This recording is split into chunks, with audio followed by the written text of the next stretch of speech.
रहीम। आज की वीडियो में हम डिस्कस करेंगे language assessment in context. Reference book है हमारे पास इसके लिए, टेस्टिंग इन लैंग्वेज प्रोग्राम, और राइटर है इसका जेम्स टी ब्राउन। तो सबसे पहले हम डिस्कस करते हैं definition of language testing. What is language testing, language testing क्या है और कैसे हम डिफ़ाइन करते हैं। तो इसमें हमारे पास सबसे पहला रेफरेंस है जेम्स टीन ब्राउन का। उसके मुताबिक जो एक रिनाउंड एक्सपर्ट है लैंग्वेज टेस्टिंग का, बहुत बड़ा नाम है, लैंग्वेज टेस्टिंग एक अलग फील्ड है जिसमें उन्होंने कंट्रीब्यूट किया है। उनके मुताबिक लैंग्वेज टेस्टिंग जो है वो एक प्रोसेस है। प्रोसेस किसका है? The process of measuring a person's ability to use language for the purpose of communication. J Brown के मुताबिक ये जो लैंग्वेज टेस्टिंग है वो एक प्रोसेस है।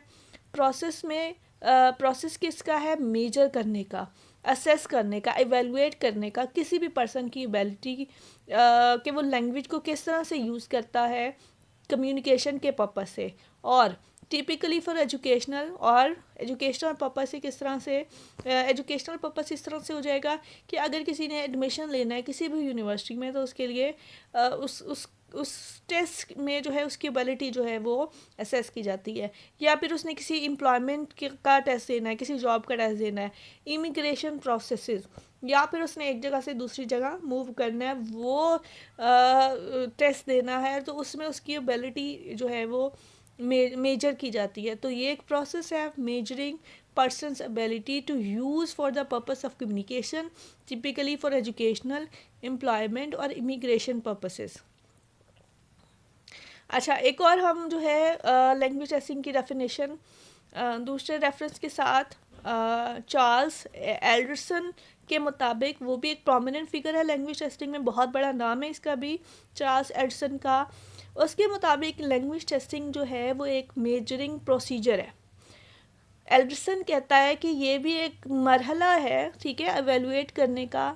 क्या इसमें जो है मेजरिंग प्रोसीजर है, जो डिज़ाइन किया जाता है to obtain a sample of an examinee's language behavior, which is then used as the basis for making inferences about the examinee's language abilities। अब इसमें क्या होता है कि ये भी एक प्रोसीजर है एवेलुएट करने का, असेस करने का, जो डिज़ाइन किया जाता है ताकि जो पेपर देने वाला है उसका लैंग्वेज बिहेवियर मालूम किया जा सके, और फिर उसकी बेस पर उसकी लैंग्वेज एबिलिटी को असेस किया जा सके।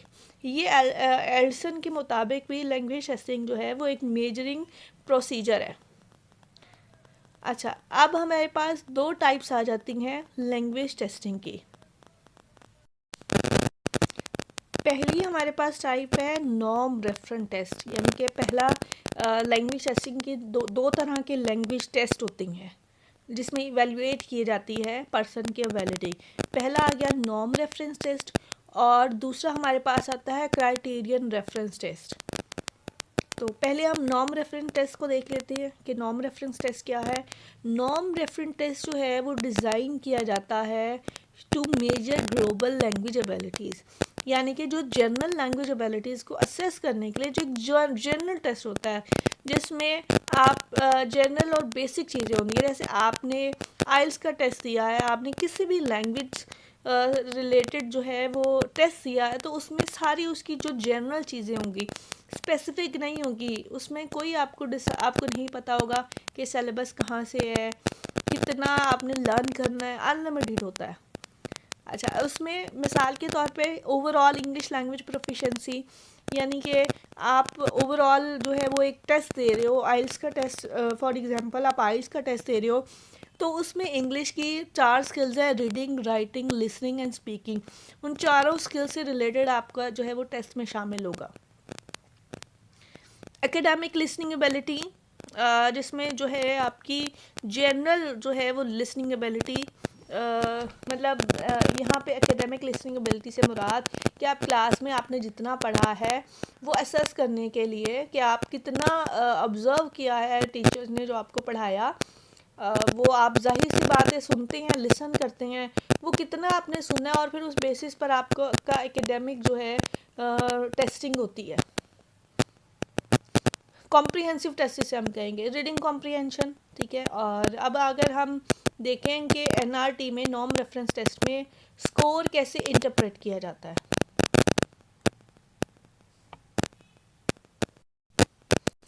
अच्छा स्कोर किस तरह से हम एनालाइज करते हैं, रिजल्ट किन बेसिस पर होता है। अच्छा अब यहाँ पे एनआरटी में each student score on such a test is interpreted relative to the scores of all other students who took the test. Such comprehensions are usually done with reference to the concept of the normal distribution. अब इसमें जो हर student का जो result होता है, जो score होता है, वो दूसरे स्टूडेंट्स पर से जो है वो कंपेयर किया जा रहा होता है, कंपैरिजन होता है, और इसमें एक नॉर्मल डिस्ट्रीब्यूशन होती है। नॉर्मल डिस्ट्रीब्यूशन ऐसे कि अगर लैंग्वेज का टेस्ट है, ठीक है, सिंपल लैंग्वेज का टेस्ट है, तो उसमें इंग्लिश लैंग्वेज का है तो उसमें रीडिंग का एक अलग पोर्शन होगा, लिसनिंग का अलग होगा, राइटिंग का अलग होगा, और ठीक है स्पीकिंग का भी जो है वो हो सकता है। स्पीकिंग का मेरा ख्याल नहीं होगा, लेकिन इन्हीं 3 पार्ट्स में जो है वो डिवाइड कर देंगे। अच्छा अब एग्जांपल हम देखते हैं कि कौन कौन से टेस्ट होते हैं एनआरटी में। एप्टीट्यूड टेस्ट आ जाता है, जनरल टेस्ट होता है ये भी। अच्छा दूसरा हमारे पास आ जाता है आईक्यू टेस्ट, जिसमें आईक्यू लेवल जो है वो इवेल्युएट किया जाता है, उससे रिलेटेड जो है क्वेश्चंस होते हैं टेस्ट में आईक्यू से रिलेटेड।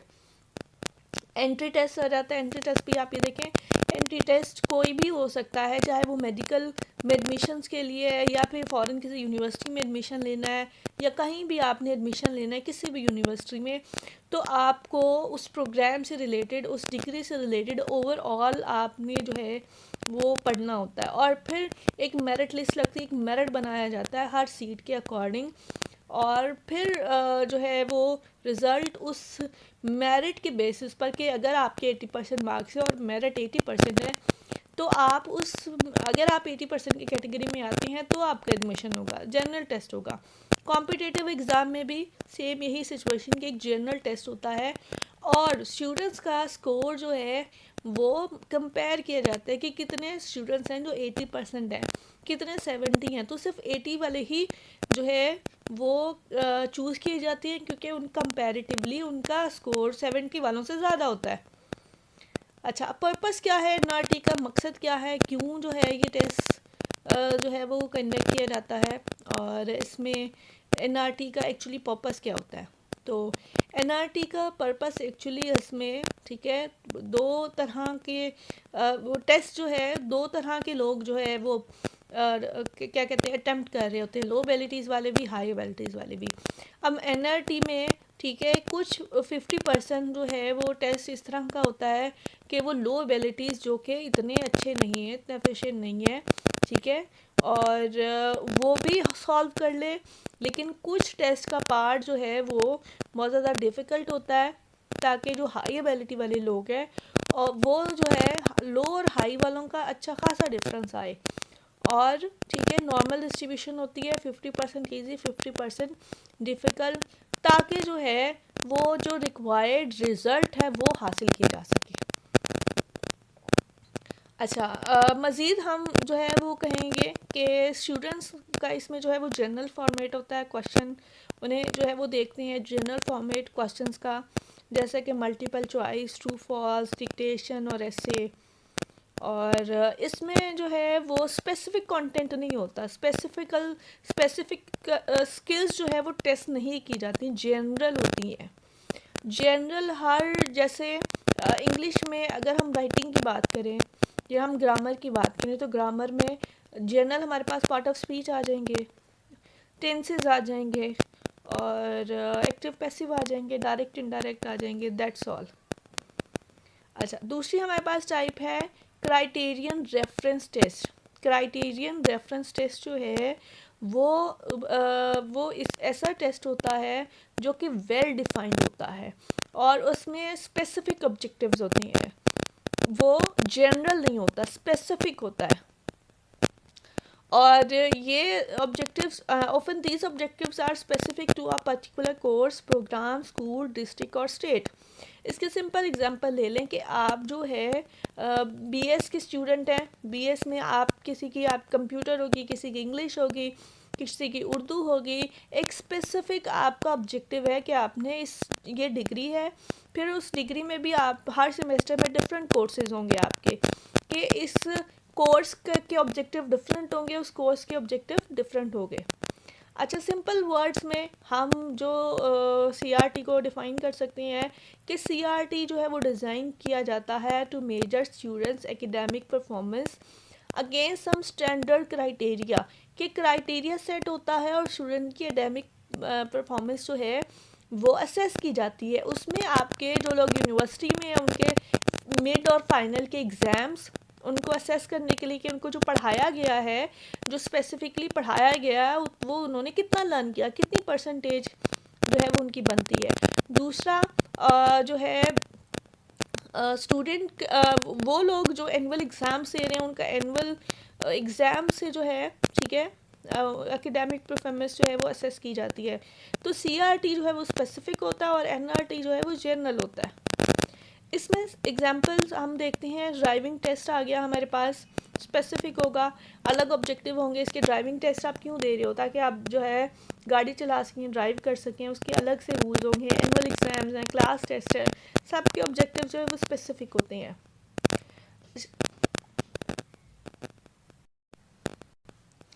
अच्छा, अब CRT का क्या पर्पस है?